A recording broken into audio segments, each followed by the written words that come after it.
Naku, nagkagulo na dyan sa Diwata Paris Overload.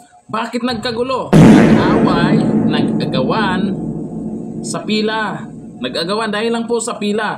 At buti na lang may mga vlogger po tayo na namamagitan dyan para hindi lumala yung gulo. Ito ba yung sinasabi nilang hindi na pinipilahan ang Diwata Pares? Ito ba yung sinasabi nilang laos na si Diwata? Ito ba yung sinasabi nilang nilalangaw na ang parisan ni Diwata? Sa pila pa lang, nagkagulo na. Oh, hindi lang yan. Balita tayo dito sa Quezon City branch ni Diwata. Ito yung video. Oh, anyari pati sa labas. Umabot na sa labas ang pila ng mga tao. Mukhang lumala yung kasikatan hindi naman pala totoo na wala nang pumipila diyan sa parisan ni Diwata at malalaos na daw si Diwata, babagsak daw. Ibig sabihin niyan ay malaking kasinungalingan yung nagpapakalat sa social media para lamang siraan si Diwata. Lalo na itong si Mystica, lalo na po itong si Francis Leo Marcos.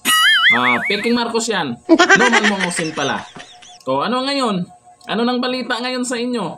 O sige nga, sabihin nyo nga ulit na malalaos o kung lilipas lang din daw, ayon kay Francis Leo Marcos, lilipas din daw. Tingnan nyo naman yan.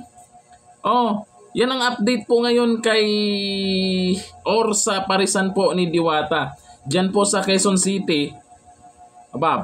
Pati sa labas may mga nagrereklamo na traffic na or yung mga nakapila na sa labas na. Ikaw ba naman kung pilahan ka ng pipilahan? Akalain niyo po ay 24 hours nakabukas pero grabe pinipilahan. Daming tao diyan sa Quezon City.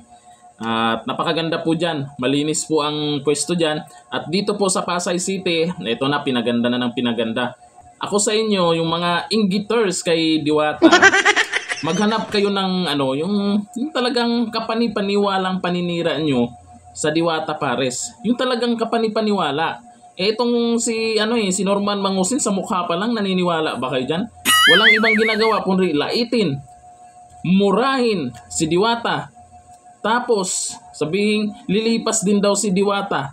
O anong nangyari ngayon? Sumikat ng sumikat. Pero kayo, hanggang ngayon, inggit pa rin ang lumalabas dyan sa bunganga nyo. Porket gwapo kayo, magaganda kayo. Itong si Mystica po, maganda daw medyo maganda yung filter niya Pag nawala yung filter, nawala yung filter, sinabihan siya na gurang pikon. Binalik niya yung filter niya. Ito naman si Norman Mangusin, aka Francis Leo Marcos, ay talagang ang hilig manlait. Oo, ang hilig manlait. Porket gwapo. Tingnan nyo naman, kissable ni lips nga lang yan Tingnan nyo si Kulang. Kissable lips yan. Di ba gwapo? Congrats kung gwapo ka talaga. Yun ang kaniniwala mo. At kung ikaw ay hindi pa nakapunta kahit saang branch po dyan, or kung wala kang time na makapunta dyan kasi malayo ba or busy ka, huwag po kayong mag-alala.